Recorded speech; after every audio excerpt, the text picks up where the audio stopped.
J'avais parlé il y a 1 ou 2 semaines des mouvements sociaux qui avaient éclaté en Iran, des grosses manifestations réprimées dans la violence par le gouvernement. Je vais essayer de faire attention à mon emploi des mots entre régime et gouvernement. Le régime, c'est le mode d'organisation constitutionnelle, la façon dont le pouvoir s'organise, c'est ça un régime. Et le gouvernement, c'est les forces en présence, les forces politiques en place qui prennent des décisions politiques. Je vais essayer de faire une distinction entre le régime et le gouvernement, parce qu'il y a certaines choses qui ont trait au régime, d'autres choses qui ont trait au gouvernement. Voilà, qui ont trait spécifiquement à qui dirige et quels objectifs politiques ils ont, et d'autres qui ont trait au régime, c'est-à-dire à comment le pouvoir en tant que consolidation et en tant qu'architecture de pouvoir essaye de se maintenir. Petit disclaimer, voilà, mais il faut bien distinguer les deux choses. Donc j'avais fait un petit best-of où j'étais en mode bon, l'Iran, j'avoue, j'y connais pas grand-chose. Donc on avait react à une interview de Bertrand Badi sur l'UMA qui donnait un petit peu un premier tour d'horizon sur ce qui se passait et un petit peu quelle est la première réaction face du coup à ces grandes manifestations plus la répression et ce qui commençait à poindre de le fils du chat qui veut reprendre le trône et rétablir la monarchie, donc faire un changement de régime, où on était resté sur un peu en mode tout ce qu'on sait, c'est qu'une intervention étrangère serait une absolue catastrophe pour le peuple iranien, qu'il y a une vraie demande de justice, notamment de justice sociale de la part du peuple iranien, que cette demande-là est réprimée, même s'il y a aussi des ingérences un petit peu partout. Enfin, on était un petit peu resté à ça en mode bon, il y a des vraies revendications. Est-ce que c'est une révolution citoyenne? Est-ce que c'est autre chose? On ne sait pas exactement, mais ça révèle aussi des tensions bien existantes dans la société iranienne, qui s'ajoutent aux pressions internationales, au blocus, et qui rendent le sujet encore plus complexe et qui sont encore plus désespérantes pour ce qui peut rester pour la population, etc., etc. Moi, depuis, j'ai continué de me renseigner sur ce qui se passait en Iran, j'ai continué de lire des articles, regarder des vidéos de personnes iraniennes ou qui sont en lien avec des personnes qui sont là-bas, à essayer de comprendre un peu plus concrètement un petit peu ce qui se passe. Si vous étiez là sur Twitch en live, rejoignez le live Twitch, car là vous êtes sur YouTube, mais rejoignez le live Twitch. Souvent je fais un petit peu des tunnels où vous avez un petit peu l'update de où j'en suis de, de mes recherches sur certains sujets. Et donc, un peu dans mes tunnels de début de live, j'avais un petit peu commencé à dire j'ai appris telle chose genre, sur l'aspect ethnique et l'aspect de composants ethniques, le discours aussi ethnique de la monarchie versus de la République versus de la population, etc., etc. Enfin, j'avais un petit peu capté d'autres trucs dont je vais pouvoir vous faire des tunnels. Ne vous inquiétez pas au fur et à mesure de la lecture de ces articles. C'est pas la monnaie avec le taux de change le plus faible au monde, un truc comme ça. Ouais, le plus, je suis pas sûr, mais en tout cas un des plus, ça c'est clair. Et c'est une monnaie qui vaut rien, et d'autant que un peu une technique pour les élites de se faire de la thune et pour avoir des dollars, parce que c'est ça qui compte les dollars, c'est de faire marcher la planche à billets et donc de dévaluer notamment la monnaie. En fait, il y a une pratique économique des élites d'appauvrir activement, de dévaluer aussi leur monnaie pour eux pouvoir échanger des dollars. Et ce qui va dans le sens aussi de la façon dont le blocus et les pressions internationales créent et encouragent la corruption à tous les échelons. Voilà, c'est un exemple typique, tu vois, de la façon dont c'est pas juste que c'est la monnaie la plus pauvre, mais c'est aussi que c'est une monnaie qui est souvent activement dévaluée par des élites qui veulent continuer de se faire de la thune. Bref, donc mettez vos lampes frontales, rentrons dans le tunnel sur l'Iran, parce que du coup, donc voilà, donc, comme je disais, entre-temps, je me suis un petit peu plus renseigné, et surtout, entre-temps, il y a Trump qui il commençait déjà à dire que l'Iran, il commençait à regarder du côté de l'Iran, etc., après ce qu'il a fait au Venezuela. Donc ça tire après à avoir complètement échoué au Venezuela, parce que juste il a kidnappé le président, quoi. Ça a coûté cher, mais ça a rien changé à toutes ses prétentions. Même les compagnies pétrolières, ils vont un petit peu à reculons pour se réimplanter au Venezuela parce que ça coûte cher. Donc bon, il y est allé et a dit you did nothing, il a juste kidnappé Maduro, quoi, globalement. Et donc là, il lorgne sur l'Iran, et on a vu que si vous suivez les podcasts du collimateur de Alexandre Jublin, qui a un petit peu détaillé dans son dernier podcast sur l'Iran toutes les capacités militaires qui commencent à être acheminées progressivement dans le Golfe Persique, et donc notamment pas mal de porte-avions, destroyers, des avions. Et ils étaient un peu en mode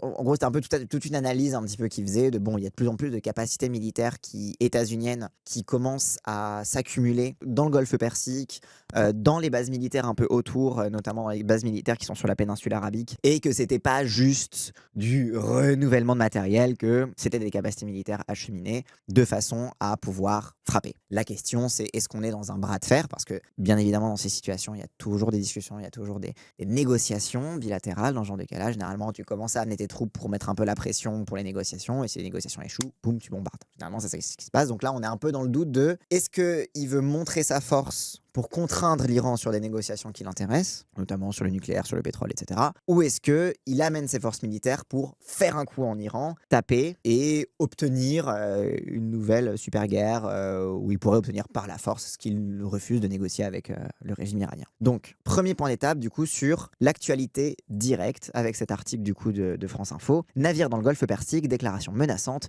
comment Donald Trump met la pression sur l'Iran. Donc le président américain multiplie les menaces à l'encontre du régime iranien depuis un mois, lui reprochant sa répression des manifestations tout en évoquant un possible accord aux contours flous. Une intervention militaire reste pour l'instant plus qu'incertaine. À quoi joue Donald Trump avec l'Iran? Le président américain fait monter la pression ces dernières semaines sur le régime iranien, responsable de la répression sanglante de manifestations de grande ampleur, et alterne les menaces d'employer la force et les évocations d'un possible deal. Et ça, c'est un truc qu'on a tout le temps avec Trump. Il est en mode je vais vous défoncer et en fait on va négocier. Mais ça, c'est le truc, c'est le the art of the deal à la trumpienne, quoi. Donc à chaque fois, il est très lunatique là-dessus. Je pense aussi parce que globalement, il répète la dernière chose que lui a dit le dernier conseiller qui lui a parlé, quoi. Je peux vous dire qu'ils veulent conclure un accord, a-t-il déclaré au sujet de Téhéran vendredi 30 janvier, s'adressant à des journalistes dans le bureau ovale. Jeudi, le locataire de la Maison-Blanche expliquait qu'il espérait ne pas devoir frapper l'Iran. Nous sommes puissants militairement.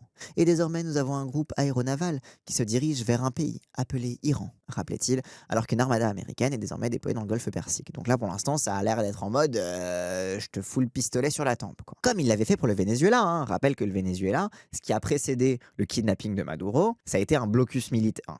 Un quasi-blocus militaire naval autour des eaux territoriales du Venezuela et une accumulation comme ça de pression militaire, ce à quoi Maduro a commencé à armer son peuple, il commençait à danser en mode la paix, etc. Mais voilà, c'est littéralement la gunboat diplomatie. Oui, c'est exactement ça. C'est la diplomatie de la canonnière. C'est on met les bateaux devant, on ramène les canons en mode bon, maintenant tu discutes. Parfois, de base, on venait pas pour discuter. Parfois, en fait, ce qu'on demande, c'est pas une discussion, c'est une reddition sans condition et du coup, c'est pas possible, quoi. Et parfois, on peut discuter. Rarement. Voilà, c'est la diplomatie de la canonnière. Des propos dans la continuité d'un mois de menaces qui entretiennent le flou sur les intentions américaines vis-à-vis du régime iranien. J'espère qu'ils ne sont pas encore en train d'essayer de se réarmer, parce que s'ils le font, nous n'aurons pas d'autre choix que d'éliminer très rapidement ce réarmement, prévenait le président américain le 29 décembre, 6 mois après les frappes américaines qui avaient visé des installations nucléaires iraniennes. Le 2 janvier, alors que de premiers Iraniens étaient tués dans les affrontements avec les forces de l'ordre, il a assuré que les Américains étaient prêts à intervenir et qu'ils viendraient en aide aux manifestants s'ils étaient blessés. Donc voilà, utiliser les tensions internes pour se prétendre comme un sauveur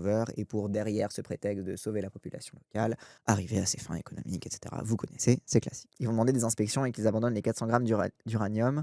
Les Iraniens vont jamais accepter ça, je prédis une attaque ce soir ou demain soir. Écoute, c'est très probable parce que, bon, on va en venir, l'article en parle, mais le nucléaire iranien est bien évidemment au cœur de tout ça. Un porte-avions dépêché dans le Golfe Persique. La tension est montée d'un cran le 6 janvier, après la capture du président vénézuélien Nicolas Maduro par les forces américaines. Donald Trump est alors aperçu en portant une casquette Make Iran Great Again. 4 jours plus tard, il assure sur son réseau social Truth Social que les États-Unis se tiennent prêts à aider les opposants, alors que le bilan de la répression est encore très flou, mais que l'on craint des morts par milliers. Et encore une fois, se tiennent prêts à aider les opposants. On va y revenir en lisant les autres articles, mais, spoiler alert, ils aidaient déjà les opposants. Cette promesse d'un soutien est réitérée le lendemain, couplée à la menace d'imposer des droits de douane de 25% sur les pays qui commercent avec Téhéran. Le 13 janvier, Donald Trump promet aux manifestants que beaucoup d'aide est en route et les encourage. Continuez à manifester, prenez le contrôle de vos institutions.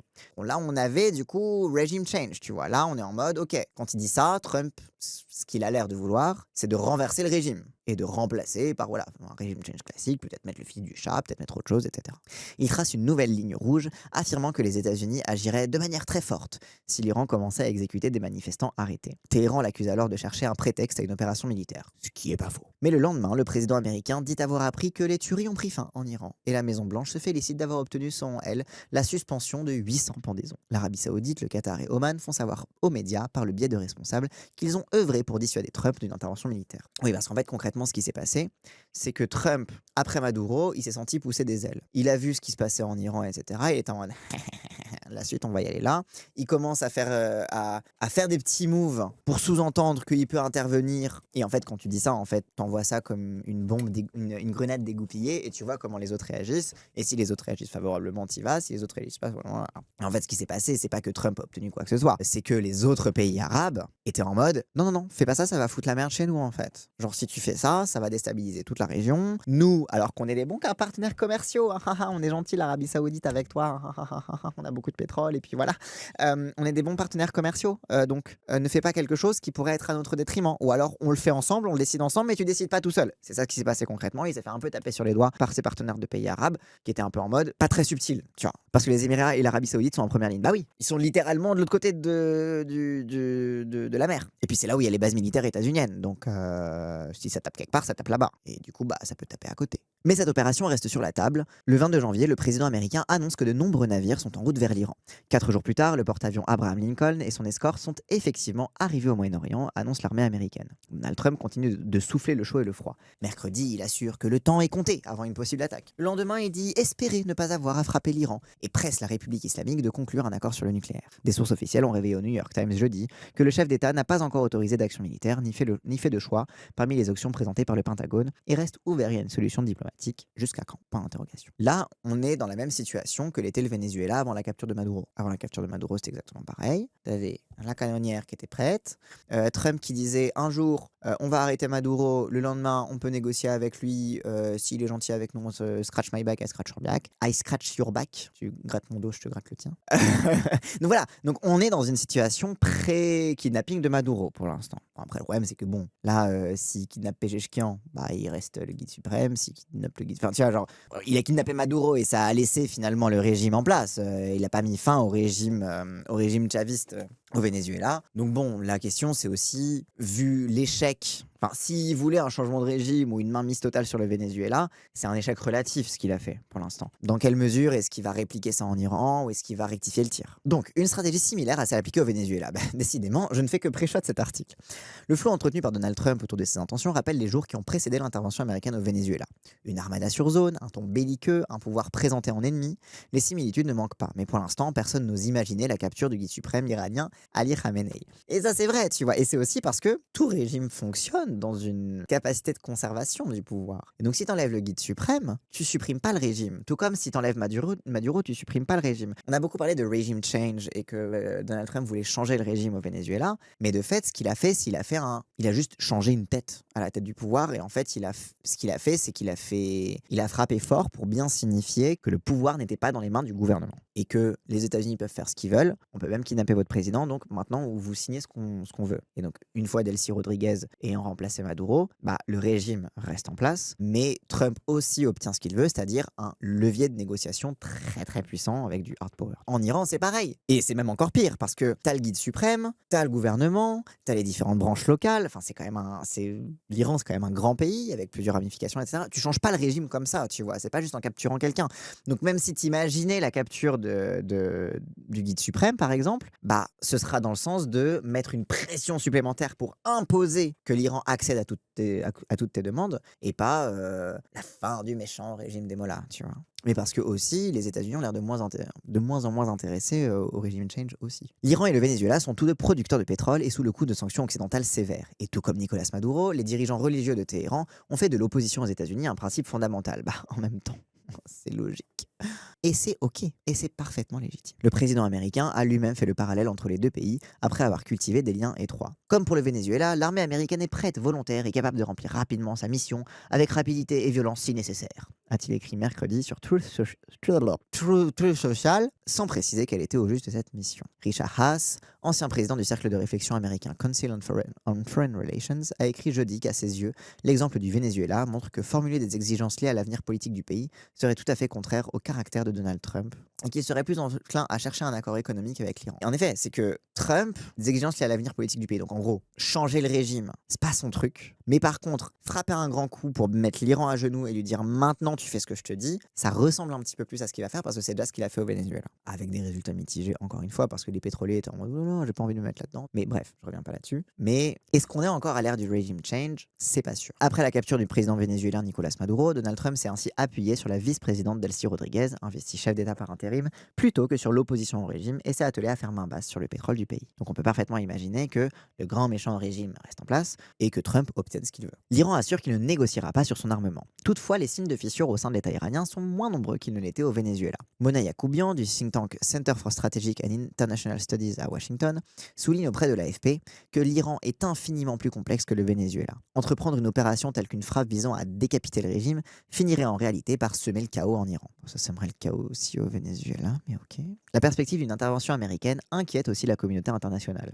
Le Moyen-Orient n'a pas besoin d'une nouvelle guerre, a ainsi affirmé jeudi la chef de la diplomatie de l'Union européenne, Kaja Kallas. Le gouvernement iranien rejette de son côté les menaces américaines. Le chef de l'armée, Amir Hatami, a averti d'une riposte écrasante et a annoncé avoir doté les régiments de combat de 1000 drones. L'Iran a aussi menacé de bloquer le détroit d'Ormuz, passage clé pour le transport mondial de pétrole et de gaz naturel liquéfié. Les capacités de défense et balistiques iraniennes ne feront jamais l'objet de négociations, a averti de son côté vendredi le chef de la diplomatie iranienne, Abbas Araghchi, depuis Istanbul en Turquie. Le ministre des Affaires étrangères s'est tout de même déclaré prêt à reprendre des négociations sur un pied d'égalité. La sécurité du peuple iranien ne regarde personne d'autre, a-t-il encore insisté en conférence de presse, précisant qu'aucune rencontre n'était prévue à ce stade avec les États-Unis. Un peu plus tard, quand des journalistes ont demandé à Donald Trump s'il avait communiqué aux Iraniens un délai pour conclure un accord, Donald Trump a répondu oui. Voilà où on y est, où on en est pour l'instant. En tout cas, à l'échelle des négociations, là je vais pas parler des trucs tactiques, de où sont les avions de guerre, l'explosion, d'où ça vient, etc.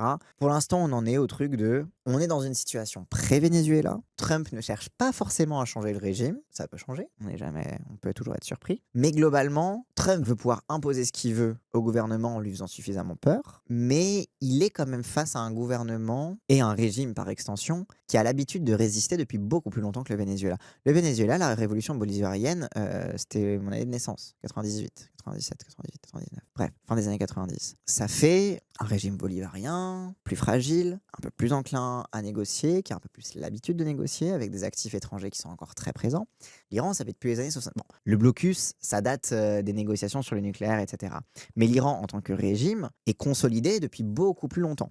Donc beaucoup plus compliqué, encore plus que celui de la révolution bolivarienne, à renverser pour les États-Unis. Donc bref, encore une fois, le régime change, c'est pas ce qu'ils veulent. Ça, c'est pour la vision un petit peu, on va dire, macro. En gros, l'état des forces, l'état de la menace, et on arrive sur donc visiblement Trump qui négocie avec les Iraniens, mais Trump qui veut beaucoup plus que ce que le gouvernement n'est prêt à lui céder, particulièrement sur l'armement et particulièrement sur le nucléaire. Parce qu'un des trucs importants, c'est la marotte éternelle, etc. C'est le nucléaire iranien. En gros, l'Iran a commencé à se doter d'un programme nucléaire, un programme nucléaire qui de base était pour le nucléaire civil. Notamment, il y a eu une première politique de dépétroliser son économie, etc. Mais forcément, quand tu fais du nucléaire civil sur lequel les États-Unis avaient donné un coup de main d'ailleurs, ça voyait à l'époque, avant que ce soit les islamistes qui soient au pouvoir. Donc le nucléaire iranien, c'est vraiment une vieille histoire. Les États-Unis avaient aidé pour du programme nucléaire civil. Après, quand le régime a changé, du coup en 79, après la révolution islamique, c'était un petit peu en mode bon, est-ce qu'on continue pas? Et du coup, le nucléaire est devenu le principal point de tension entre les États-Unis et l'Iran,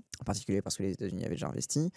Et ensuite, c'est que avec ton programme nucléaire civil, tu peux aussi faire de l'enrichissement pour du nucléaire militaire, tu vois. Et donc, en gros, très régulièrement, dans l'actualité, dans les trucs, sont revenus le soupçon selon lequel l'Iran mettait en place un programme d'armement nucléaire et non pas simplement d'électricité nucléaire. Je ne vais pas vous dire si l'Iran essaie de se doter de la bombe nucléaire, ça ne m'étonnerait pas qu'ils essayent, vu qu'Israël a déjà la bombe nucléaire de façon totalement illégale et qu'il y a une guerre aussi d'influence entre les hégémons, qui sera l'hégémon dans la région, entre la Turquie, l'Iran, Israël, enfin bref, vous avez capté, ça ne m'étonnerait pas. Mais il y a eu plusieurs inspections qui ont été faites dans lesquelles c'était pas forcément très clair que l'Iran enrichissait de l'uranium pour faire une bombe nucléaire et que les quantités n'avaient pas l'air suffisantes. Alors évidemment, il y a eu des soupçons qu'ils aient planqué les trucs ou alors qu'ils aient pas fait visiter les vraies installations nucléaires, etc. Mais en tout cas, est-ce que l'Iran essaie d'obtenir la bombe nucléaire? Il y a eu plusieurs moments où l'Iran a utilisé la relance de son programme nucléaire militaire pour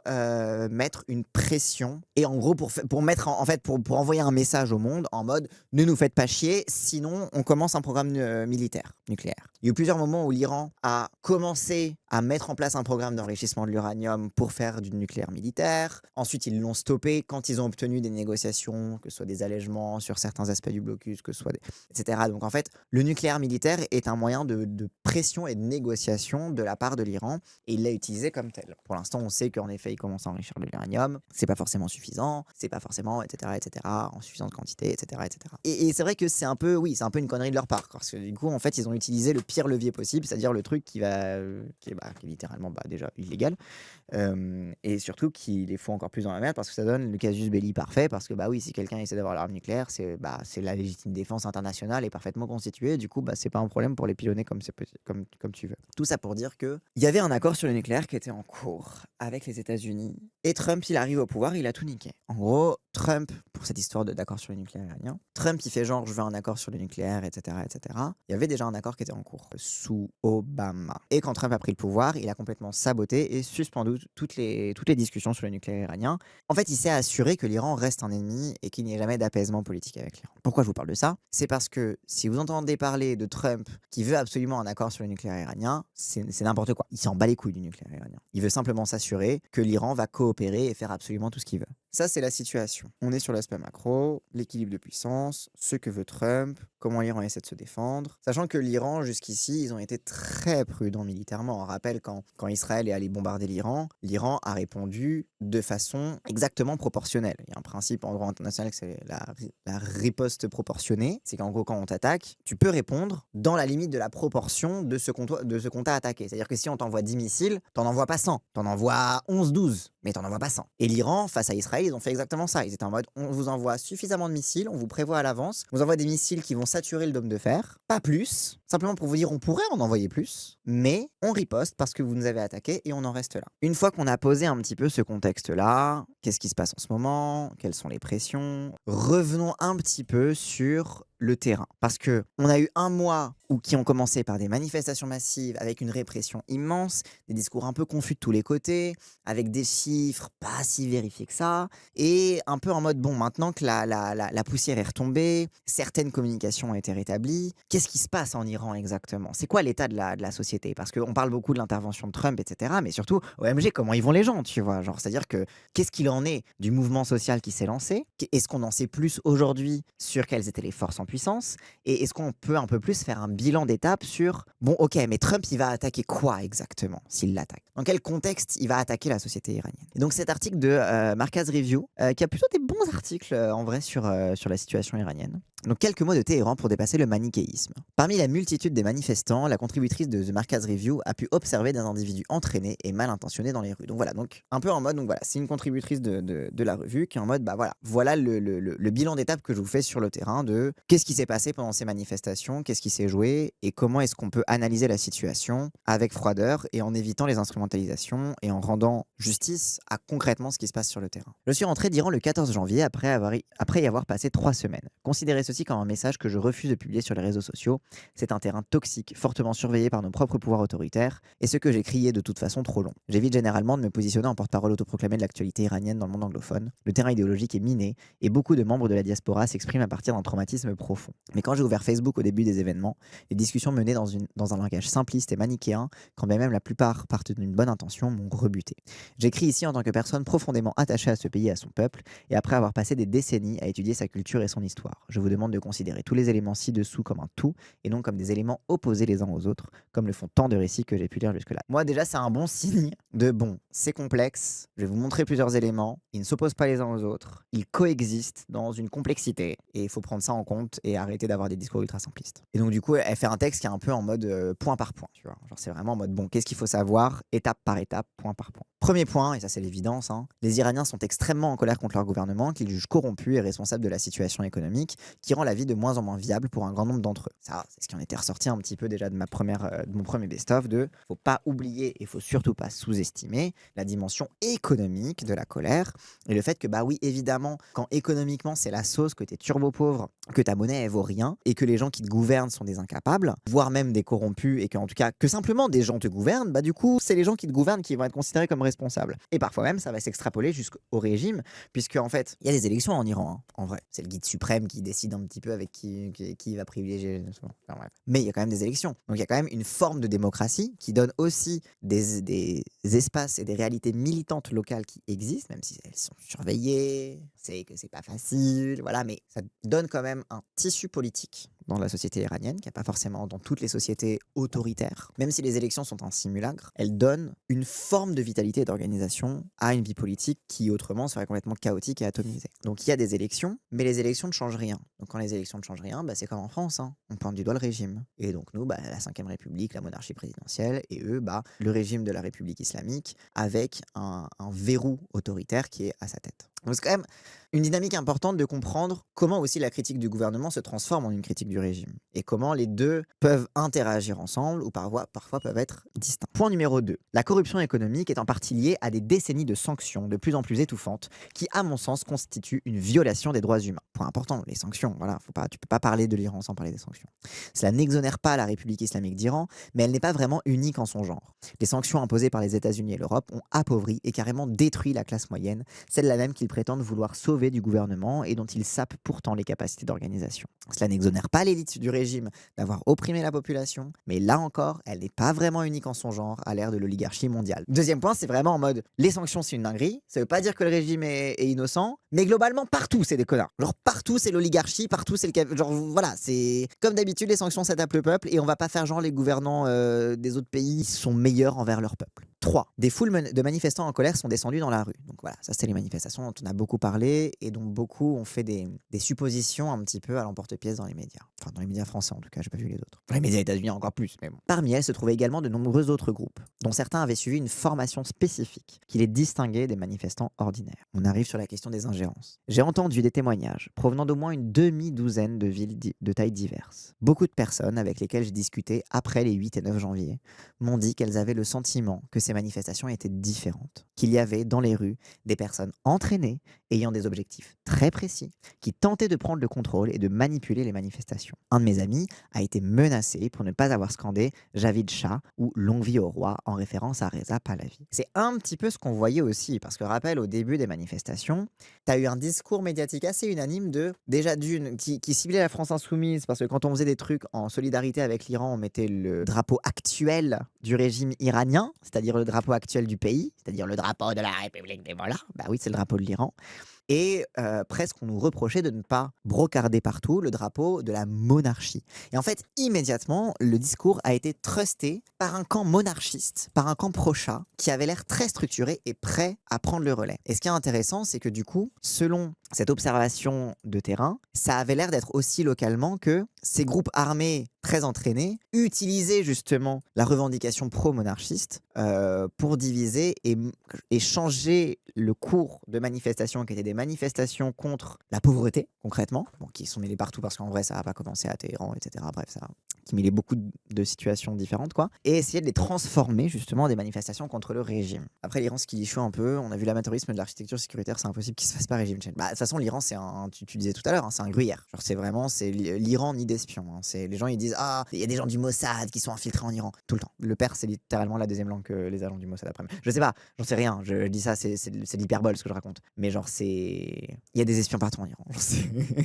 Netanyahou crie sur tous les toits de la presse israélienne que le Mossad fait son œuvre en Iran et provoque des manifestations anarchiques. Ouais, bah ouais. Donc j'ai vu quelqu'un escalader habilement et rapidement un mur de 6 mètres de haut. Ce n'était pas un manifestant ordinaire. J'ai entendu beaucoup d'autres exemples du même esprit. Donc on a des confirmations qu'il y a des déstabilisations localement. Et que ces déstabilisations ont l'air de se rassembler sous la bannière de revendications qui seraient pro-monarchie.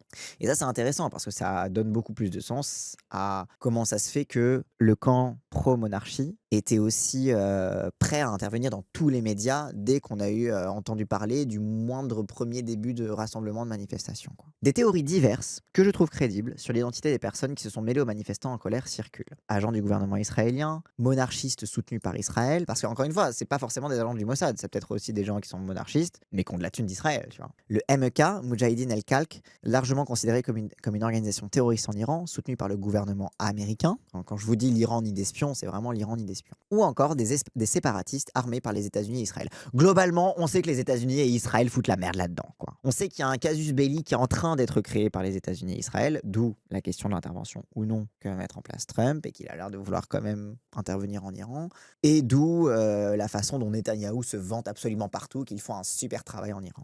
Le conducteur du Mossad qui disait: «Nous sommes à vos côtés dans la rue». Bah oui, littéralement, quoi. C'est ça, exactement comme tu dis, le rêve. Ils volent le mouvement social aux Iraniens. C'est-à-dire que même le droit d'autodétermination d'un peuple, même le droit d'un peuple à mener ses luttes, y compris des luttes sanglantes, y compris des luttes qui prennent des années, y compris des luttes qui n'aboutiront pas demain, mais le droit même des peuples à mener ces luttes est nié par les ingérences états-uniennes, israéliennes, enfin par les ingérences étrangères, quoi. La guerre des 12 jours en juin dernier a conduit à l'assassinat de beaucoup d'unitaires du régime, le produit d'infiltration israélienne. Le Mossad a appuyé publiquement le mouvement social au début. Mike Pompeo avait tweeté en soutien aux manifestants et aux agents du Mossad qui marchent à leur côté dans un contexte aussi explosif qui peut le plus, peut le moins. Bah oui. Ces personnes tentaient d'orienter les manifestations pour leurs propres bénéfices et une grande partie de la violence du côté des manifestants venait de leur rang. Certaines personnes ordinaires qui regardaient trop Iran International, une chaîne de télévision par satellite à tendance monarchiste affirmée, qui déforme souvent les informations ou diffuse carrément des fausses informations, semblaient penser que l'intervention israélienne et américaine allait les sauver. Ce n'est pas une vie, m'ont-elles dit. Elles avaient l'air de penser qu'Israël et les États-Unis avaient pour mission de rendre meilleure la vie des gens du monde entier et sauver des vies.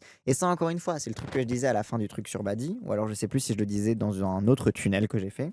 Mais évidemment, quand t'es pris à la gorge, quand t'as plus de thunes, quand tu vis sous un gouvernement qui est corrompu, jusqu'au régime lui-même qui est corrompu, bah le seul truc que tu te dis souvent, c'est que ça s'arrête. Et si parfois que ça s'arrête, c'est que bombardez-nous, mais parfois, genre aussi, le désespoir amène à ça. Et la guerre psychologique qui est menée sur beaucoup de pays du Sud pour entretenir justement le désespoir politique, ça entretient ce truc où il y a des gens qui finissent par dire que ça s'arrête, oui, allez-y, les États-Unis, envahissez-nous là, qu'on en finisse. Et donc c'est ce désespoir-là aussi qui est important politiquement, quoi. Ils se rendent pas compte que ça va être pire après, malheureusement. Mais oui, mais parce qu'en même temps, quand tu es dans une situation d'urgence, tu vois généralement surtout le court terme. Et en fait, à force de voir le court terme, parce que bah, tu es littéralement, psychologiquement, corporellement dans un état d'urgence, tu peux très bien dire à la personne: mais non, mais tu vois pas le long terme. Ils disent: non, oui, je m'en bats les couilles du long terme en fait, moi je vais bouffer demain, tu vois. Mais elle se soucie guère de ce qui allait se passer ensuite. Il suffit de se débarrasser de ce gouvernement, tout vaut mieux que ça ne peut pas être pire. Oh, mais bien sûr que si, leur ai-je répondu. Ces gouvernements, et une grande partie de leurs électeurs, ne se soucient pas du tout de nos vies comme le montre leur récente activité dans la région. Regardez les interventions américaines précédentes qui ont causé tant de morts, de destruction, d'instabilité et de vagues de réfugiés.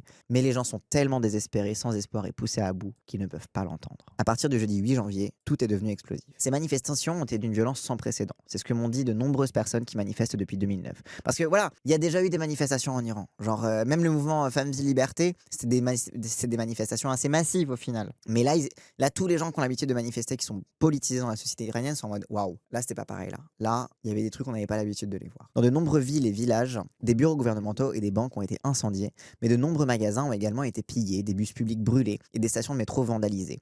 Les forces de sécurité ou des personnes soupçonnées d'en faire partie, dont certains étaient des citoyens ordinaires, ont brutalement attaqué des personnes dans la rue, les ont lacérées, brûlées, battues violemment et parfois à mort. Cette violence a choqué beaucoup de gens, malgré leur opposition au régime, et a contribué à ce que nous ressentions tous que cette situation était différente. Donc dis-toi, t'as les barbouzes, armés par les États-Unis, soutenus par Israël, etc., qui sont surentraînés, t'as des agitateurs. T'as les forces de sécurité du régime, qui sont pas mieux niveau violence, et t'as des citoyens, que personne sait qui c'est, qui se font passer par pour les forces de sécurité pour agiter encore. En fait, c'est vraiment, t'as une concentration d'agitation extérieure, que ce soit de la part du gouvernement, qui essaye de faire taire les manifestations et de les étouffer au maximum, que ce soit de la part d'agitateurs externes, qui ont pour intérêt justement que les manifestations flambent encore plus. C'est criminel. Certaines villes et certains quartiers ont été plus touchés que d'autres. Dans un hôtel d'une ville portuaire du Sud, j'ai vu et entendu des gaz lacrymogènes, des grenades assourdissantes et même des rafales d'armes semi-automatiques. Le lendemain, j'ai vu tous les magasins et les banques incendiés,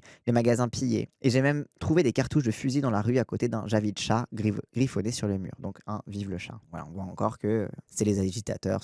Ça fait penser à la Syrie. Ça fait beaucoup penser à la Syrie, oui. Même si je connais beaucoup moins, j'ai beaucoup moins de trucs. Mais c'est vrai que la Syrie, où bah, chaque groupe et chaque pays armé, le groupe résistant qui l'intéressait, et puis après disait oh là là, mais c'est des méchants terroristes, etc. Oui, ça fait beaucoup penser à la Syrie. Les gens étaient choqués par la violence, et un commerçant qui s'était opposé aux incendiaires, il les avait suppliés de ne pas mettre le feu à son magasin car sa famille vivait au-dessus.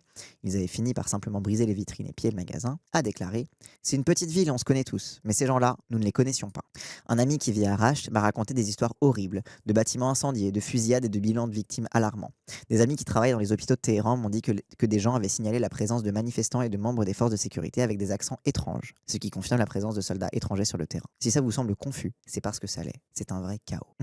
Il y a plusieurs niveaux de lecture. Les manifestations qui ont commencé dans le bazar de Téhéran ont été alimentées par le mécontentement économique. Voilà, donc ça c'est le point de départ des manifestations, le mécontentement économique, la vie chère, la corruption. Mais la violence a rapidement pris le dessus, en particulier dans les petites villes dont personne à Téhéran n'avait entendu parler. Au début, ces manifestations semblaient localisées et le gouvernement semblait faire preuve de retenue. Ça n'a pas empêché les médias occidentaux de faire ce qu'ils font toujours, c'est-à-dire transformer la mobilisation en une révolution naissante, sans contexte. Par exemple, la corruption du gouvernement est toujours mentionnée, mais commodément amputée du contexte de décennies de sanctions économiques de plus en plus paralysantes, qui font en sorte que le commerce qui fournit de nombreux produits de la vie quotidienne passe par un gigantesque marché noir. À mesure que les sanctions se durcissent, les élites se battent pour obtenir des dollars américains de plus en plus difficiles à trouver. Elles le font en imprimant de plus en plus de monnaie nationale qui perd alors de sa valeur, ce qui pénalise les citoyens ordinaires. Donc voilà. C'est ce que je vous expliquais tout à l'heure sur le fait que la corruption entretient aussi la dévaluation de la monnaie. Mais c'est aussi lié aux sanctions étrangères où comme si t'as pas de dollars globalement t'es mort, du coup les élites font tourner la planche à billets pour avoir des dollars, quoi. Pour compliquer les choses, toutes les mafias qui contrôlent les flux de marchandises ne sont pas sous le contrôle du gouvernement. Cela ne dégage pas le régime de sa responsabilité envers le bien-être de ses citoyens, mais le contexte reste, comme d'habitude, déformé ou inexistant. Et c'est vrai que dans les médias, c'était en mode soit t'avais des gens qui disaient c'est une révolution qui est étouffée dans l'œuf par le méchant régime des mollahs, et de l'autre côté c'était en mode ce sont des émeutes pour le retour de la... Et en fait t'avais vraiment un truc en mode oui et non, c'est-à-dire que t'as des gens ils manifestent contre le gouvernement mais pas contre le régime, t'as des gens ils manifestent contre l'inaction du gouvernement, contre les mafias, parce qu'en fait le tissu, à partir du moment où les sanctions économiques ont disloqué la stabilité et le tissu social et économique du régime, du coup, du pays en fait, évidemment que des phénomènes de mafia vont se mettre, évidemment que des phénomènes de pouvoir parallèle et de corruption vont se mettre en place, et donc évidemment que le mécontentement et la cause des problèmes va se diversifier et se diluer dans cette masse d'interdépendance, quoi. À partir du jeudi 8 janvier, tout est devenu explosif. J'ai demandé à plusieurs personnes si j'avais raté quelque chose, ou si la situation avait réellement atteint un niveau supérieur, et tout le monde m'a confirmé cette dernière option, donc que ça avait escaladé à un niveau supérieur. Après jeudi soir, le gouvernement a décidé de sévir. La guerre des 12 jours avec Israël ne semblait pas terminée, mais simplement suspendue et poursuivie par d'autres moyens. Le régime agit comme un animal blessé qui se sent acculé par les éléments étrangers évidents qui alimentent les manifestations qui se sont intensifiées dans les rues jeudi et ont été réprimées sans ménagement vendredi. Et donc c'est ça, c'est un petit peu aussi la take, c'est que la guerre des 12 jours contre Israël, en fait, ça avait continué avec tous ces agents qui étaient restés sur place ou alors qui s'étaient infiltrés pour attendre le premier prétexte pour foutre le feu aux poudres, quoi. Donc en fait, que ça s'est transformé en une espèce de guerre froide où Israël voulait profiter du premier, de la première manif et du premier mécontentement pour mettre le feu aux poudres, quoi. Et donc ça fait partie aussi de la guerre d'Israël contre l'Iran, mais pas que, encore une fois, parce que t'as vraiment des gens qui ont manifesté de base. À certains endroits, on aurait vraiment dit que c'était la guerre. Des milliers de personnes ont été abattues ou arrêtées, dont de nombreux jeunes désespérés quant à leur avenir, pris en étau entre le point autoritaire de l'État, leur propre rage et les manigances de divers groupes extérieurs. Après la nuit de vendredi, qui a été vraiment horrible à tous les niveaux, les choses se sont calmées. Samedi, j'étais de retour à Téhéran. Bien que j'ai entendu dire que dans pratiquement tous les quartiers, il y avait localement des groupes qui scandaient des chants et qui manifestaient, la plupart des gens ont fermé boutique pour rentrer chez eux avant la tombée de la nuit. Ça s'expliquait en partie par la peur et le choc provoqué par l'escalade de la violence ces derniers jours. Dimanche, j'ai entendu quelques slogans mort aux dictateurs dans mon quartier du centre de Téhéran. Après cela, plus rien. Mardi soir, contrairement aux informations internationales qui faisaient état d'une présence massive des forces de sécurité dans les lieux publics, je n'ai vu que quelques groupes de policiers ici et là. Et donc c'est aussi l'autre truc qui est intéressant, c'est que après les premiers gros jours de manifestation, en fait quasiment dès le début des manifestations, il y a eu des coupures progressives. Il y a eu d'abord des coupures d'internet, ensuite des coupures de téléphone, il y a eu des coupures d'électricité aussi de façon assez locale. Après c'est difficile de savoir si c'est lié au sabotage, aux explosions, etc. Enfin c'est toujours plus compliqué les coupures d'électricité. Mais ce qui fait que l'Iran était complètement coupé de l'extérieur. Donc forcément, et ça on va y venir parce que c'est l'article suivant, on ne traite pas de la même façon les événements qui émanent d'un pays sous blocage informationnel total que les événements qui émanent d'un endroit, comme la Palestine, je préchote l'article suivant, où là pour le coup on a internet et on voit exactement ce qui se passe. Et donc c'est pour ça qu'il y a eu une espèce de tendance des médias occidentaux à beaucoup projeter la situation. C'est-à-dire qu'à partir du moment où on n'a pas d'informations, ça veut dire qu'il y a encore des masses de gens dans la rue, comme on a vu les premiers jours, et qui se font encore massacrer activement, etc. Alors que ça a l'air d'être quelques jours de haute violence. Les médias ont commencé à traiter le truc en mode, il n'y a pas d'informations, ça veut dire qu'il continue d'y avoir des masses de gens dans la rue qui se font tous les jours tuer par le régime, etc. Alors qu'en vrai, le gouvernement a été plutôt efficace dans la répression. Parce que très vite, les gens se sont auto-imposés un couvre-feu parce que juste ils étaient en mode j'ai trop peur, quoi. En fait, Al Jazeera couvrait les manifestations. Il était possible de savoir ce qui se passait en Iran malgré la coupure d'internet, mais les médias occidentaux n'ont pas fait l'effort de s'y intéresser et parlaient de manifestations de masse en décalage quand elles étaient achevées depuis longtemps et la répression en décalage aussi. Oui, mais Aïsran, Al Jazeera, c'est une chaîne arabe qui fait de la propagande des terroristes en fait. Donc on ne va pas s'informer chez Al Jazeera en fait. On est des journalistes respectables en fait en Occident. Dans les jours qui ont suivi, jusqu'à mon départ d'Iran le mercredi suivant, la ville était calme. Les gens continuaient à vivre leur vie, à vaquer à leurs occupations quotidiennes. Les nuits étaient plus désertes, mais les gens commençaient toutefois à revenir dans les rues. Je suis sorti lundi et mardi en début de soirée. L'absence d'internet a rendu les affaires et la vie quotidienne difficiles, car nous devions tous nous débrouiller comme si nous étions en 1999. Mais cela a aussi été étrangement apaisant, dans la mesure où ça nous a aidé à être présents à nous-mêmes et aux autres. Le réseau a été rétabli samedi pour des services tels que les opérations bancaires et l'entretien automobile. Dimanche soir, le gouvernement a cessé de couper les lignes téléphoniques pendant la nuit. Nous ne pouvions pas nous envoyer de SMS, mais nous pouvions nous appeler. Et c'est ce que nous avons fait. Nous avons repris contact, nous nous sommes parlé, nous nous sommes écoutés. Pour moi, c'était incroyable et c'était quelque chose qui me manque aux États-Unis, où lorsqu'un événement difficile se produit, il n'est pas d'usage d'en parler. Ou si vous le faites, ça met les gens mal à l'aise. Ou bien il n'y a tout simplement pas de temps ou d'énergie pour le faire parce que la vie d'ici ne tourne qu'autour du travail. J'aime bien ce petit truc Aux États-Unis, de toute façon, ils sont trop obsédés par leur travail pour parler entre eux, pour discuter quand il y a des événements. Mardi, certaines personnes, encore une fois celles qui regardaient Iran International, donc la chaîne pro-monarchie, semblaient penser que Donald Trump ou Reza Pahlavi allaient intervenir et les sauver du régime sans verser la moindre goutte de sang. Mais d'autres, même ceux du nord de Téhéran, dont on ne pensait pas qu'ils diraient cela, maudissaient l'ancien prince héritier. Comment ose-t-il appeler à manifester et de faire tuer tous ces jeunes? Quel est son plan? Il n'en a aucun. Je pense que tous ces vœux pieux concernant Pahlavi et une intervention israélienne-américaine sont les signes que de larges pans de la population en ont assez du régime et désespèrent de trouver quelque chose de mieux que la situation actuelle d'effondrement économique. D'autres, plus éduqués et ou réfléchis, craignaient ce qui allait se passer. Une guerre civile, une déstabilisation massive qui serait de mauvais augure pour la sécurité la plus fondamentale de la société. Oui, en fait, ils veulent pas d'Israël, ils veulent pas du chat, ils veulent pouvoir décider eux-mêmes, quoi. Genre, ils sont en mode, on n'aime pas le régime, pas parce que c'est des méchants islamistes, etc. Ça, c'était femmes et liberté, c'est la question, c'était un autre type de question sociale, etc. C'était l'autre aspect, c'était vis-à-vis de l'aspect religieux, etc. Mais le problème du régime, c'est pas tant que c'est des islamistes, c'est que c'est des putains de corrompus qui font que quand tu votes, ça ne sert à rien. Et qu'en fait, tout changement de gouvernement, tout changement de politique est impossible. C'est ça le problème. C'est pas que c'est des islamistes, des chiites, je sais pas quoi. Genre ça on s'en accommode. Une société, elle peut évoluer en gardant certaines traditions et en laissant des espaces de liberté sociale à des personnes, etc. Un système religieux, ça peut évoluer. Un système qui concentre le pouvoir et qui ne permet pas d'évolution politique, ça ne peut pas évoluer. Et c'est ça le problème. C'est la fixité politique le problème. Donc il n'y avait littéralement aucune personne à qui j'ai parlé qui défendait le régime, mais elle craignait, dans le contexte national marqué par l'absence d'opposition viable, c'est-à-dire qu'il y a des oppositions, mais qu'est-ce que tu veux en faire, quoi? Et dans le contexte international, marqué par la présence de forces étrangères néfastes, qu'il y ait peu d'espoir d'une transition pacifique vers un meilleur gouvernement. Je partage cette crainte. La situation pourrait considérablement empirer et beaucoup sont trop réfractaires au régime pour voir les dangers et les limites réelles du moment. Il semble y avoir aucun plan viable, ni de la part de l'opposition, ni de la part d'aucun gouvernement qui ne voit qu'à très court terme. Il est difficile d'être optimiste, mais la véritable beauté de la société iranienne, c'est que lorsque les choses vont mal, les gens se serrent les coudes. Lundi, j'ai littéralement atteint mes limites. Les muscles de mon dos et de mes côtes continuent à se contracter douloureusement. Il faisait beau, j'ai donc pensé qu'une promenade dans un parc à côté de moi me ferait du bien. À mi-chemin, j'ai commencé à pleurer. À un moment donné dans un parc, une énième crampe m'a frappé de douleur et je me suis penché sur un banc pour essayer de respirer. Je me suis assise, j'ai essayé de me ressaisir en respirant lentement, tandis que plusieurs hommes passaient devant moi en faisant rouler rythmiquement les perles de leur tashbih. Le simple fait de les regarder m'a suffisamment apaisé pour que j'arrive à appeler une de mes amies les plus proches. J'ai même pas essayé de faire semblant, j'ai tout simplement dit ça va pas très bien. Elle m'a aidé à surmonter cette épreuve et nous avons prévu de nous retrouver quelques heures plus tard sur son lieu de travail. Nous sommes réunis avec ses collègues, avons pris le thé, discuté ensemble avant de partir dîner et nous promener dans le centre de Téhéran. Ces interactions étaient une nimate, une grâce, une bénédiction. Il m'était vraiment difficile de laisser ceux qui m'étaient si chers derrière ce mur de silence. Nous ne savons pas ce qui va se passer, mais j'ai appris en étant là avec mes amis et ma famille, et grâce à cette femme si gentille qui m'a réconforté lorsque je me suis effondré dans l'avion qui quittait l'Iran, que nous devons simplement continuer à essayer de vivre du mieux que nous pouvons. C'est tout ce que je peux dire pour l'instant. Moi j'aime bien la façon dont cet article finit, parce que ça remet aussi la dimension humaine. Et j'aime bien un peu son truc de ah là là, aux États-Unis, genre les gens ils se parlent pas quand il y a des événements, alors que nous, justement, on se parle beaucoup. Et je trouve que c'est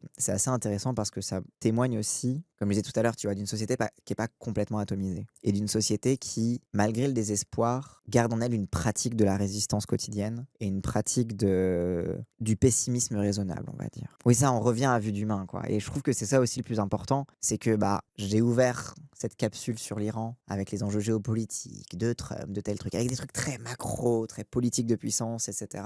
Et c'est toujours bien de revenir au niveau de la rue et au niveau des gens ordinaires. Pas forcément ordinaires, hein, le centre de Téhéran, c'est pas non plus, voilà quoi. Mais oui, au niveau de la société et au niveau de tout simplement des vies humaines en fait qui sont en jeu et qui vivent ça quoi. C'est aussi un truc d'humanisation des personnes. On avait pas mal parlé pour la Palestine de l'importance. C'est horrible de dire humaniser les personnes, genre non c'est pas des animaux, oui c'est des humains, c'est évident tu vois.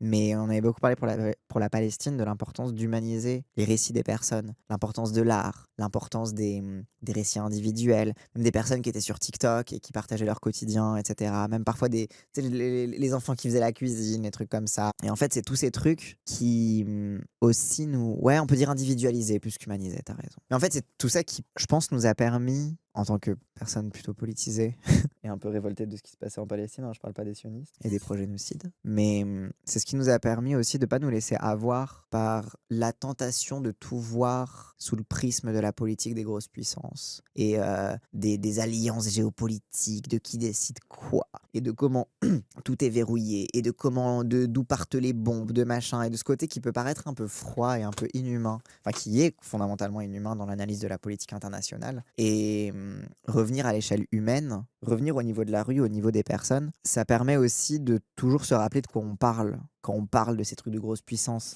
de Trump qui fait des menaces et qui amène des bateaux, des destroyers, etc., ça nous rappelle déjà de la diversité des personnes. C'est un peu évident dit comme ça, mais genre les gens sont divers, genre l'Iran c'est gigantesque, il y a plein d'ethnies différentes, il y a plein d'intérêts différents, entre régionalisme, nationalisme, etc. Genre t'as une histoire, une culture ultra riche, enfin c'est vraiment... Toutes les sociétés sont comme ça, et t'as l'impression de devoir tout le temps le rappeler, et t'as l'impression qu'en le rappelant, tu fais un exceptionnalisme de chaque société dont tu rappelles le côté unique, mais c'est... Quand tu sais qu'on parle de vraies personnes qui ont des vrais affects, bah en fait, ça donne aussi confiance en ces personnes pour construire leur société en fait. C'est-à-dire que le travail d'humanisation, encore une fois, je déteste ce mot, mais j'en ai pas d'autre vraiment, parce que on part d'une situation de déshumanisation quoi qu'il arrive. C'est déshumanisant de parler de politique à l'échelle des grosses puissances, à l'échelle macro, à l'échelle des gros bateaux. C'est fondamentalement déshumanisant. Mais quand tu réhumanises cet aspect-là de la politique, bah en fait, tu te rends compte que tu parles de personnes à qui on peut très bien laisser l'avenir de leur pays en fait. T'as un truc de ça te permet de décentrer l'impression un peu qu'ont pas mal de libéraux de ces gens-là, ils sont trop soumis, il faut les libérer à leur place, tu vois. Ah, il faut sauver les femmes iraniennes. Ah, il faut quand même les sauver. Il faut quand même autre chose que le régime des mollahs, etc. Mais c'est à pas à toi de le décider, t'inquiète qu'il y a des gens là-dedans. Ouais, désinfantiliser, c'est pas mal. Personnifier. Personnifier, c'est très bien. Très bon mot, personnifier. Mais en fait, ça te rappelle que bah ouais, c'est des personnes qui peuvent très bien décider de la suite de leur pays. Et en fait, bah, les peuples ont leur histoire. Et c'est des gens qui font l'histoire de leur peuple. Et nous aussi, pendant des années, nous aussi, on a mis du temps à mettre en place une république démocratique. Et encore une fois, on continue de se battre pour ça, hein. Donc, un peu cette humilité. Ouais, revenir à cette humilité de, bah, en fait, chaque peuple écrit son histoire. Et on a rien à leur dire, en fait. Mais ouais. Donc voilà un peu ce que j'en retire de cet article. Mais je vais revenir maintenant sur un autre aspect. C'est que donc l'article qu'on vient de lire, ça a parlé de la répression sanguinaire, ça a parlé des individus très organisés qui étaient là pour déstabiliser et pour mettre le feu aux poudres, etc. Et en effet, c'est vrai que la question de la responsabilité des morts se pose énormément quand tu vois à quel point ces milices porteuses d'intérêt de l'étranger, que ce soit par financement ou que ce soit par envoi direct parce qu'ils ont des accents chelous et que t'es en mode t'es pas iranien toi. Et aussi les gens qui se sont fait passer pour des forces de sécurité du régime pour buter des gens dans la rue. Le bilan des morts, du coup, n'en est que plus trouble.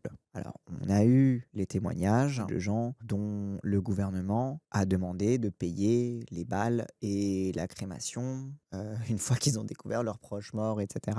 On sait que le gouvernement n'est pas en reste pour se vanter de la répression, et c'est ce qu'il a fait d'ailleurs le premier soir pour essayer de justement de convaincre les gens d'arrêter de manifester. Mais on sait aussi que là-dedans, il y avait aussi beaucoup de gens qui venaient de l'extérieur, qui étaient là pour foutre la merde, et à qui je pense que ça aurait pas trop dérangé de faire quelques petits massacres pour augmenter aussi le nombre des morts. Bref, tout ça pour dire que quand on parle du nombre des morts, il y a deux choses à distinguer. Qui les a tués et qu'est-ce qu'on fait de ces chiffres? Et en vrai, le nombre en soi est surprenant, mais il faut toujours essayer de remonter un petit peu la source. Et le problème, c'est qu'on est dans une situation où c'est très compliqué. Du coup, parlons du bilan des morts et l'importance. Je vous avais parlé de la dernière fois dans un de mes nombreux tunnels en début de live, je crois que c'était pendant un vu, que je me méfiais énormément des chiffres des morts parce que on va pas se mentir, qu'est-ce que tu fais de ces chiffres? Et qu'en fait, je me méfie de la façon dont ces chiffres, qu'ils soient vrais ou qu'ils soient faux, sont utilisés pour créer du consentement à une intervention étrangère et donc à une déstabilisation encore plus profonde et à un massacre et un martyre encore plus fort de la population iranienne.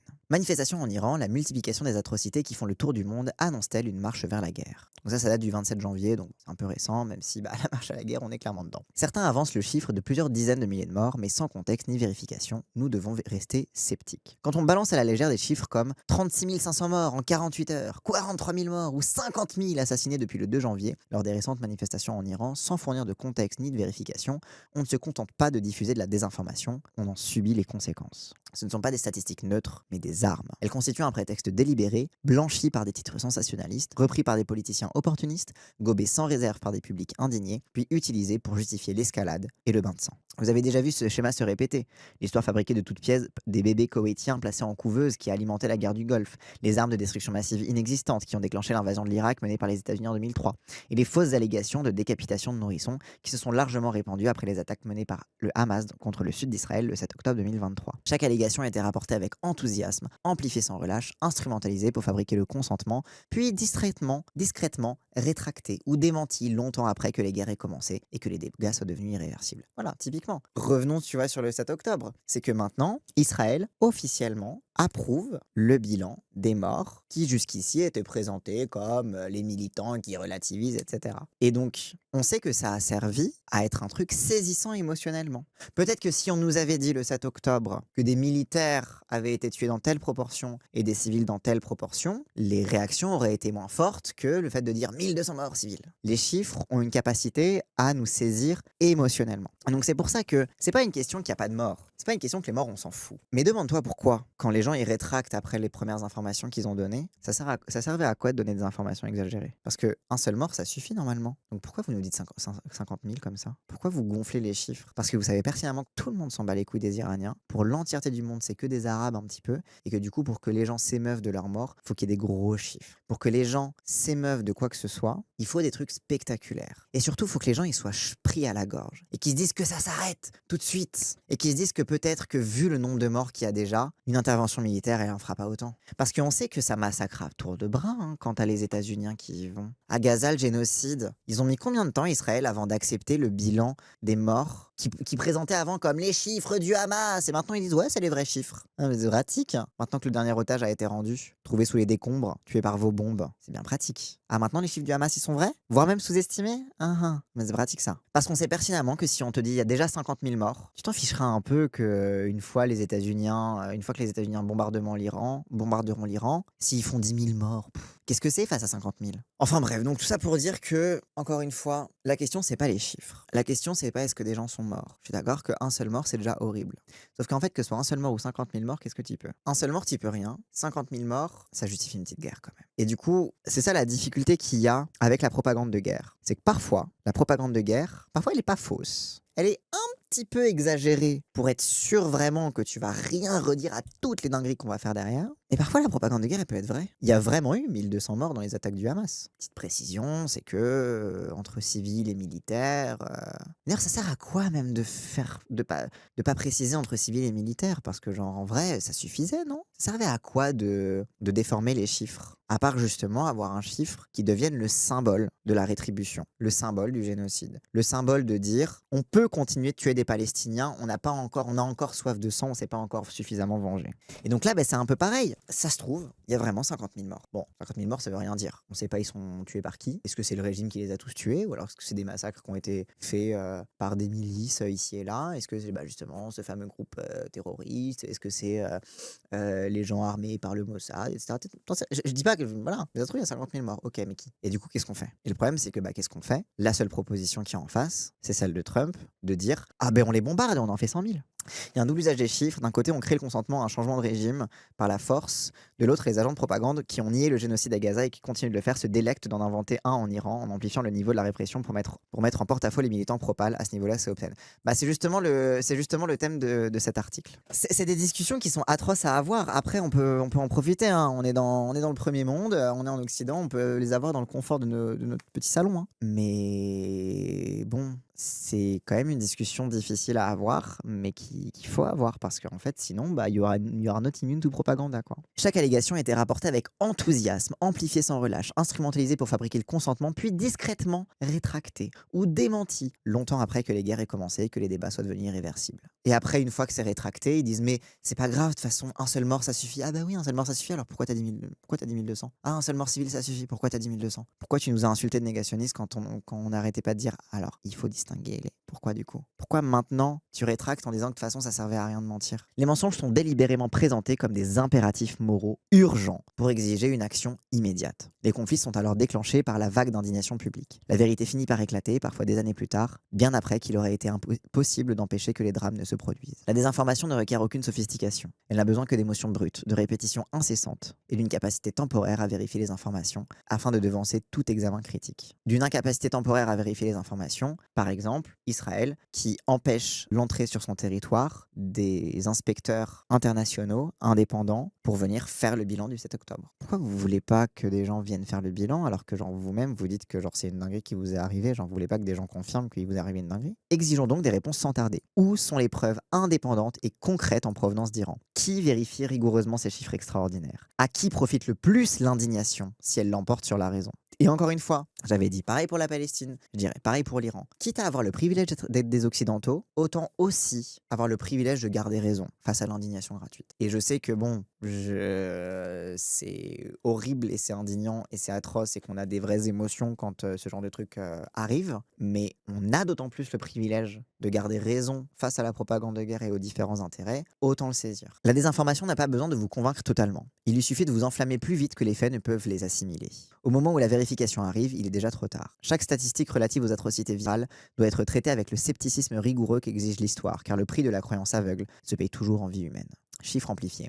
Les estimations les plus alarmistes concernant le nombre de victimes, qui font état de 30 000 à 40 000 morts lors des récentes manifestations en Iran, sont principalement relayées par des organisations de défense des droits humains basées des organisations de défense des droits humains basées en exil et non par des observateurs neutres sur place. Parmi elles figure notamment le Centre pour les droits de l'homme en Iran, CHRI, basé à New York. La présidente du conseil d'administration du CHRI est Minky Warden, une écrivaine américaine longtemps associée à Human Rights Watch et à des campagnes médiatisées contre la Chine.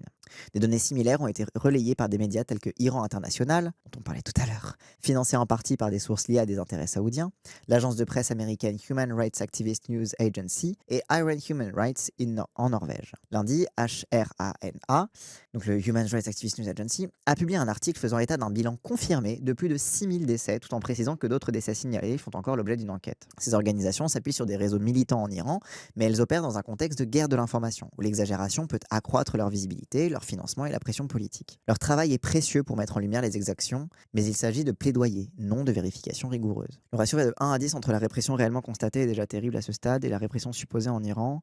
Pour la Libye, ça allait de 1 à 20 à l'époque avant l'intervention militaire. Bah oui. Et en vrai de vrai, et le problème c'est que le pire c'est que qu'il arrive de 1 à 10, 1 c'est déjà horrible, tu vois. Mais sauf qu'ils nous disent 10 pour plus facilement nous faire emporter l'émotion sur la raison et nous convaincre qu'il faut absolument bombarder, ça va, c'est bon. Il y a déjà des morts, qu'est-ce que c'est? 10 de plus, 10 de moins. Leur travail est précieux pour mettre en lumière les exactions, mais il s'agit de plaidoyer et non de vérification rigoureuse. Et ça c'est aussi important aussi. Beaucoup d'agences de lutte pour les droits humains sont des agences de plaidoyer avant tout. C'est pas des agences d'enquête, c'est pas des agences. C'est pareil comme Amnesty International, tu vois. C'est-à-dire que genre t'as des trucs où parfois ils peuvent rapporter des chiffres qui sont pas forcément exacts, mais le but de ce genre de rapport, c'est de faire un rappel du droit international. Typiquement Amnesty International, jamais ils appellent à ce qu'on envahisse l'Iran, tu vois. À chaque fois, ils sont en mode, il faut absolument dépêcher des enquêteurs indépendants pour assesser des crimes et les traduire devant les cours internationales, etc., etc. C'est ce type de plaidoyer qu'ils font. Mais le problème, c'est que comme le droit international, tout le monde s'en bat les couilles, bah, le seul truc qui va en sortir, c'est les gens qui remplacent ce plaidoyer parfaitement raisonnable et dans le cadre du droit international et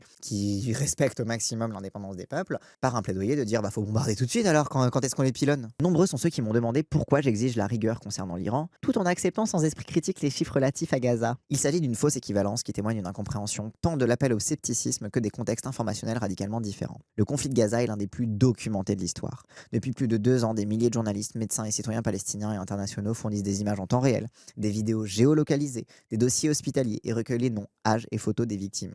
Et c'est aussi ça, c'est que bah oui, les vidéos qui venaient de Gaza, la plupart du temps, elles étaient géolocalisées, elles étaient horodatées, et du coup, c'était plus facile de les identifié au niveau international. Là, tu as des vidéos qui arrivent on ne sait pas où et tu es obligé de demander à Grok est-ce que tu retrouves une trace de cette vidéo avant cette date?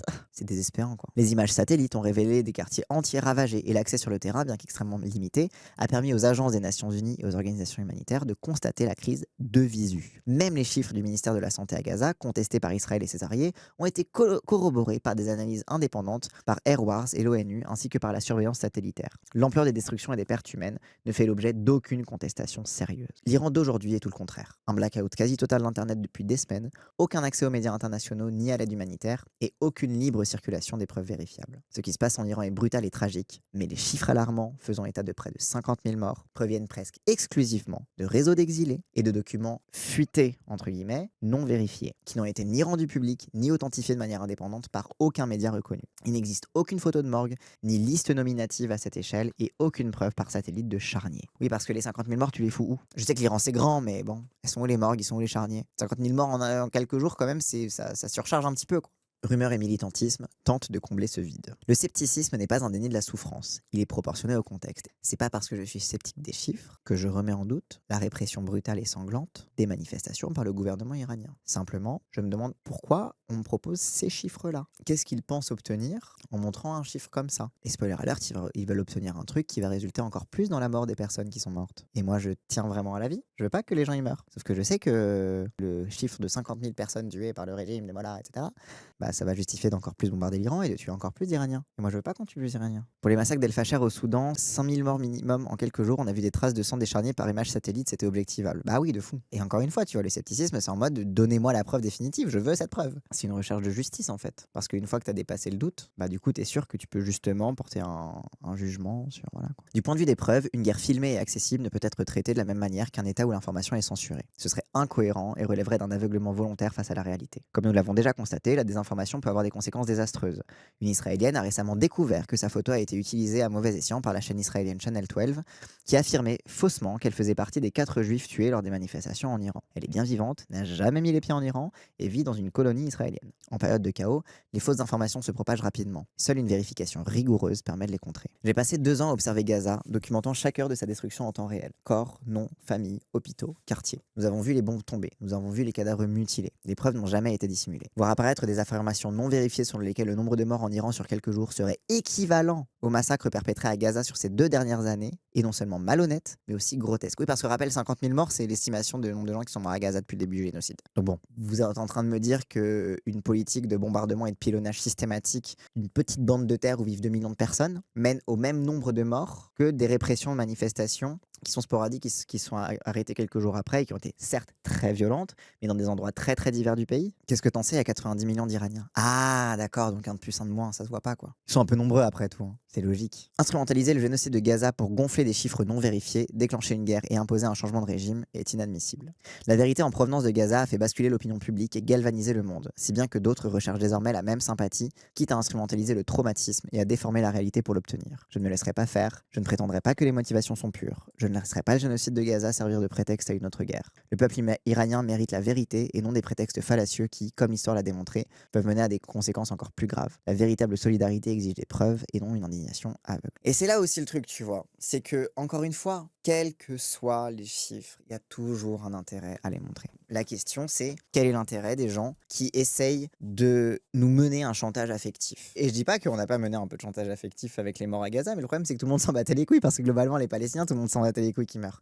Donc, bon, le chantage affectif, ça marche pas pour tout le monde. Mais le fait de dire ça profite à qui, ça veut pas dire nier la possibilité qu'il y ait des morts par milliers, tu vois. Mais je pense que ça implique justement un respect envers les morts. À partir du moment où tu observes la mise à mort de masse avec un véritable respect pour les gens qui sont morts, tu réfléchis à 2 fois avant d'utiliser leur mort, du coup, enfin leur vie, enfin leur mort, comme prétexte pour causer encore plus de destruction. Voire même genre pour pour gagner des points politiques. C'est pour ça qu'il aussi il y a quelque chose d'indécent dans ce côté inflation des chiffres. Parce que quelque part, pour les gens qui diffusent ce genre d'informations, c'est pareil, c'est de la masse, tu vois. Pour moi, ça montre encore plus un mépris envers les morts, parce que précisément, du coup, tu transformes des véritables vies qui ont pris fin dans des circonstances atroces en une masse qui ne sert qu'à des justifications. Donc il y a même un double mépris dans le fait de gonfler les chiffres arbitrairement comme ça. Et donc c'est le truc de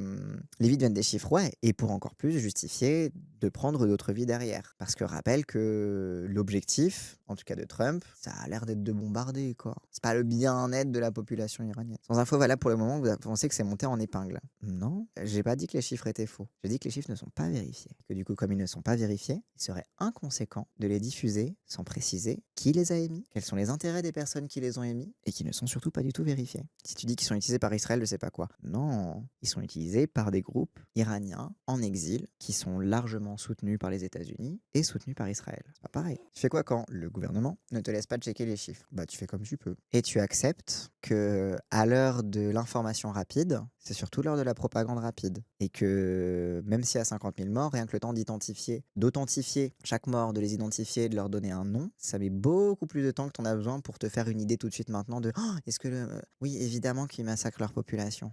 Il y a aussi d'autres gens qui massacrent la population iranienne. Et ça a l'air d'être un bordel. Vous rappelez de l'article qu'on vient de lire juste avant, en fait? Vous rappelez le chaos total, le mélange entre les agents du gouvernement, entre des gens qui viennent d'on sait pas où et qui ont l'air bien armés et bien financés, et des trucs genre, vous êtes dans le confort d'un pays occidental, vous êtes dans le confort d'un pays du Nord, vous pouvez avoir le confort d'accepter de ne pas avoir de résultats définitifs tout de suite et maintenant. Je rappelle, il faut plus d'efforts que pour débunk une fake news que de créer la fake news. Bah oui. Pourquoi j'ai fini avec cet article? C'est un article qui est très peu conclusif. Et je trouve que c'est intéressant parce qu'il y a l'article de Marcaz Review que je vous ai lu qui parle du chaos, qui explique, qui décortique vraiment tout ce chaos et qui lui redonne une dimension humaine.